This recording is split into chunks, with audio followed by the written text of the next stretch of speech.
kalau ada yang terjaga terbangun di malam hari terus membaca la ilaha illallah wahdahu la syarikalah lahul mulku wa lahul hamdu wa huwa ala kulli syai'in qadir, alhamdulillah, subhanallah, wa la ilaha illallah wallahu akbar, wa la haula wa la quwata illa billah, ditutup dengan Allahumma gfirli. Apa kata Nabi? Yang bangun tidur terus duduk doa baca bacaan tadi, satu, kalau dia doa dikabul, kalau dia tobat diterima. Ini yang paling keren, Bu. Kalau dia sholat diterima. Ayo cari pahala lewat handphonenya tuh, supaya kalau dihisab nanti handphonenya juga bicara. Kan mulutnya dikunci. Al yauma nakhtimu ala afwahihim wa tukallimuna aydihim wa tashhadu arjuluhum bima kanu. Nah, itu di tubuh kita. Itu bagian tubuh. Kalau bagian luar tubuh mana dalilnya? Idza zulzilatil ardu wa akhrajatil ardu wa qala al insanu yauma idzin tuhadditsu. Nah, nanti kalau kiamat semua tempat dan benda yang kita pijak bersaksi di hadapan Allah. Ya, ditunjukkan miniaturnya di bumi, makanya dilacak lewat jejak tangannya tuh. Pernah nggak megang ini, megang itu? Ada Inafis kan? Di Polri itu dicek tuh, mana jejaknya nih, ya kan? Dari tangannya, dari kakinya, dari DNA-nya dan sebagainya. Nah, itu di dunia sudah bicara pakai alat, di akhirat bicara sendiri. Makanya antum kalau cuma tiktokan update status tuh, nah nggak ada yang keren nanti bicaranya. Tapi kalau antum cantumkan sehari satu hadis, sehari satu ayat, dipakai buat ibadah, bersaksi di hadapan Allah.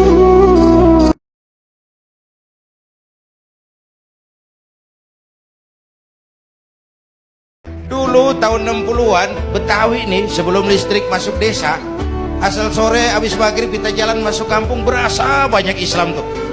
Berupa sono anak muda lagi pada baca Yasin, belah sono yang sono lagi latihan barzanji, belah sono ibu-ibu pengempet ngapalin sifat 20. Dulu tuh masih rumah gelap, belum ada listrik. Ya, anak muda lagi belajar huruf Al-Quran, alif dasar alif bawah alif depan u a e u mim da sema tada lapan ta lam depan lu mata lu. Berasa.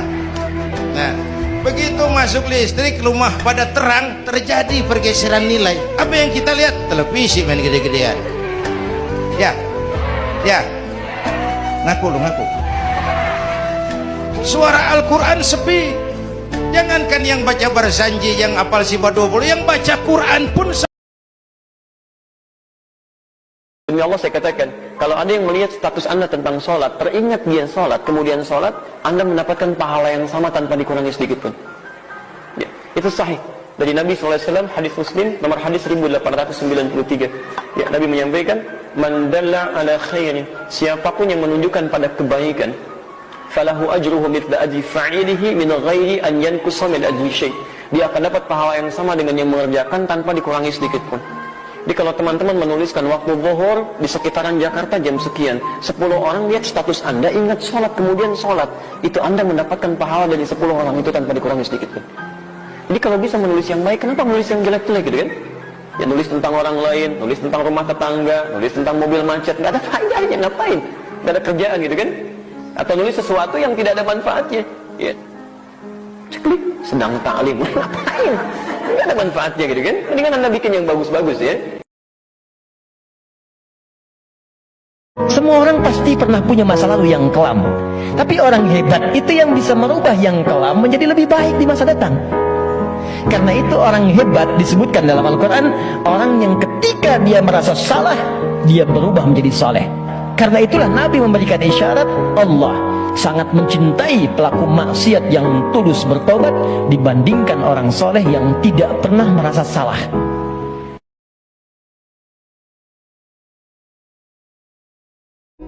Cinta terbaik memang bukan dia yang datang karena kelebihanmu, tapi cinta terbaik adalah dia yang siap bertahan walaupun tahu kekurangan dalam dirimu.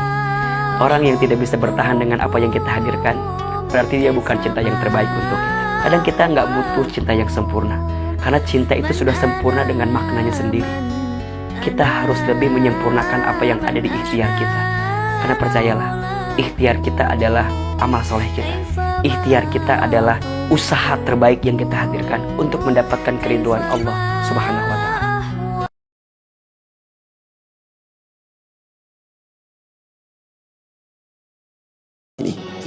Saudara-saudariku, tuliskan dalam setiap akun media sosial kita, jadikan hashtag terbaik, Save Palestine, Freedom for Palestine, kemerdekaan untuk Palestina. Selamatkan Palestina, hadirkan kedamaian untuk dunia seutuhnya. Bagi umat Islam, hadirkan doa-doa terbaik dalam sujud kita, dalam kunut nazilah kita, bermohon kepada Allah agar diberikan kekuatan saudara-saudari kita di sana, kekuatan terbaik, kekuatan terbaik, kekuatan terbaik, serta bersabar dan mohon ampun kita kepada Allah karena belum mampu memberikan hal terbaik untuk mensupport mereka. Ini adalah kali pertama saya meminta secara formal di luar apa yang bisa kita supportkan. Sebelum saya menyeru kepada Anda sekalian, saya insya Allah akan menginisiasi lahirnya satu gerakan untuk berdonasi.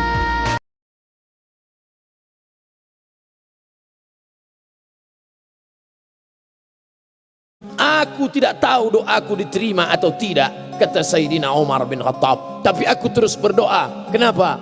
Karena aku yakin doa itu adalah ibadah.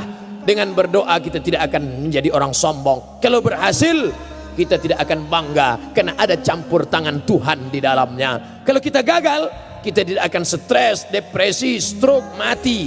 Kenapa? Karena kita berkata skenario rencana Tuhan lebih indah dari yang aku pikirkan. Selalu bersandar kepada Allah. Kalau kau sedang di atas, tempelkan keningmu ke lantai. Bersujud bersimpuh kau rendah di tanah. Kau sedang down, jatuh, maka kau naik ke atas, tegakkan kepalamu, angkat tanganmu, Allahu Akbar. Ada satu orang di antara kita mungkin tahajudnya 10 rakaat setiap malam, duhanya 12 rakaat setiap pagi, baca Qur'annya one day one juz, satu hari satu juz, malamnya one night one juz, satu malam satu juz. Satu keluarga di antara kita ini puasanya luar biasa Senin Kamis. Satu keluarga berpuasa Senin Kamis.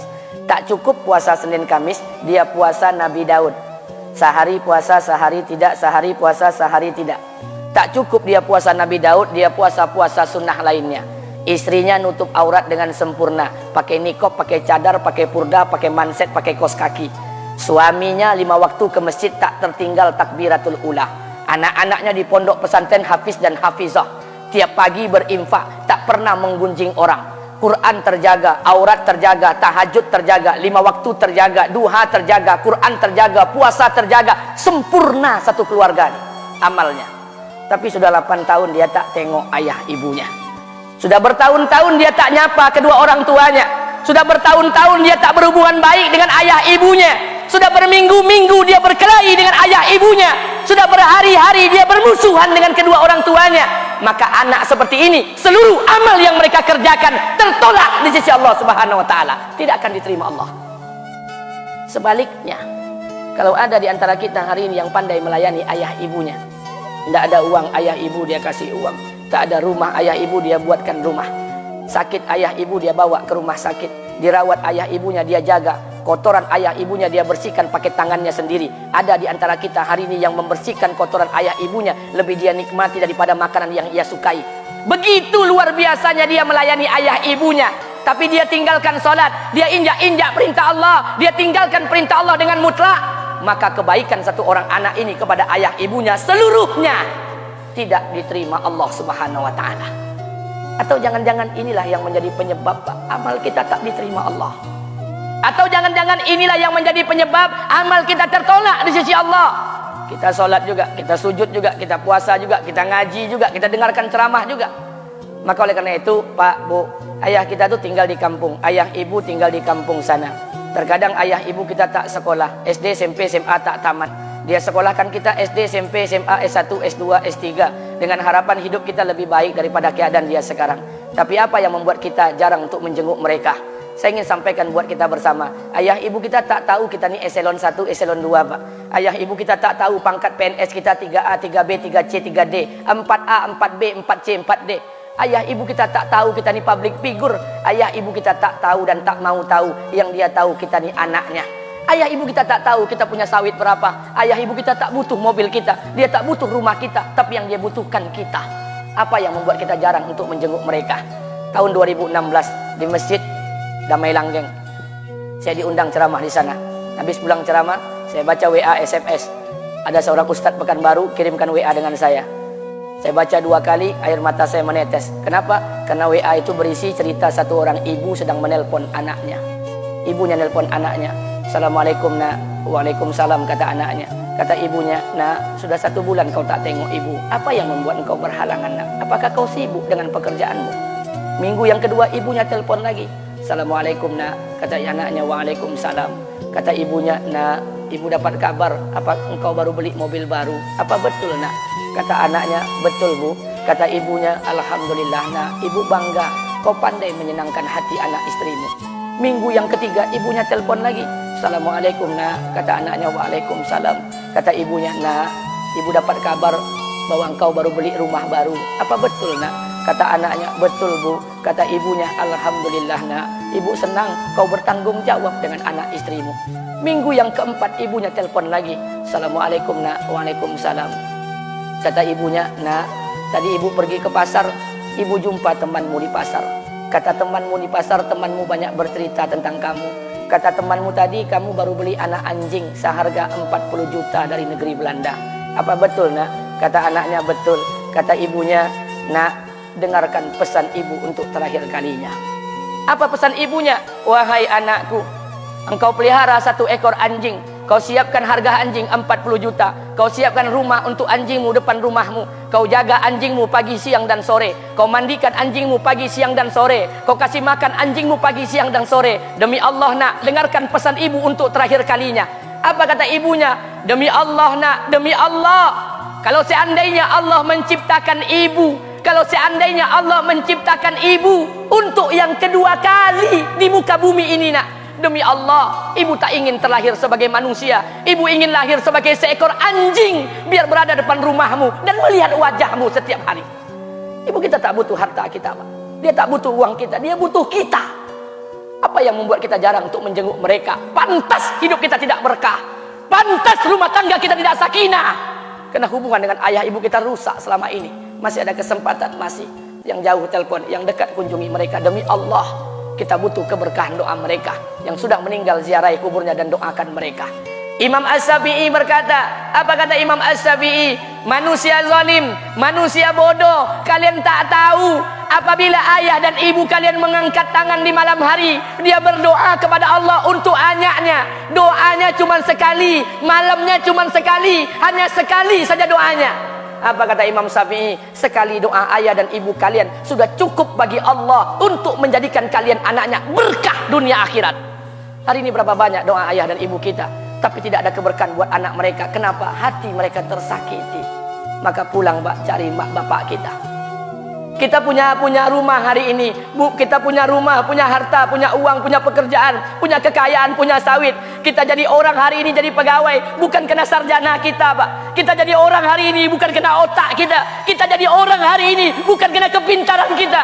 Kita jadi orang hari ini jangan-jangan kena keberkahan doa ayah dan ibu kita yang tak pandai tulis baca di kampung sana. Cari mak bapak kita, Pak. Demi Allah, kita butuh keberkahan doa mereka. Apa guna di kehidupan dunia sementara Allah tidak ridho dengan kehidupan kita? Pantas amal kita tertolak di sisi Allah.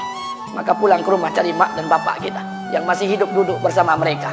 Kalau seandainya kita tak bisa membahagiakan mereka, jangan pernah menyusahkan mereka. Kalau seandainya kita tak bisa membuat mereka tertawa, jangan pernah membuat mereka menangis. Demi Allah, kita hanya punya 1 ayah kandung. Kita hanya punya 1 ibu kandung. Tidak akan ada ayah kandung yang kedua. Tidak akan ada ibu kandung yang kedua. Harta kita cuma 1, ayah kita cuma 1, ibu kita cuma 1. Tidak akan ada ayah kandung yang kedua. Tidak akan ada ibu kandung yang kedua. Pangkat jabatan bisa dicari, harta bisa diraih. Kesempatan membahagiakan ayah dan ibu kita hanya sekali di kehidupan dunia ini, Pak. Pulanglah. ketika mereka memanggil, tinggalkan istri, tinggalkan pekerjaan, tinggalkan semua proyek kita, demi Allah datangi mereka. Kata Nabi, sesaat kalian duduk bersama ayah dan ibu kalian akan mendatangkan keberkahan. Kenapa kalian tidak duduk bersama mereka? Jangan-jangan inilah yang menjadi penyebab amal-amal kita tertolak di sisi Allah.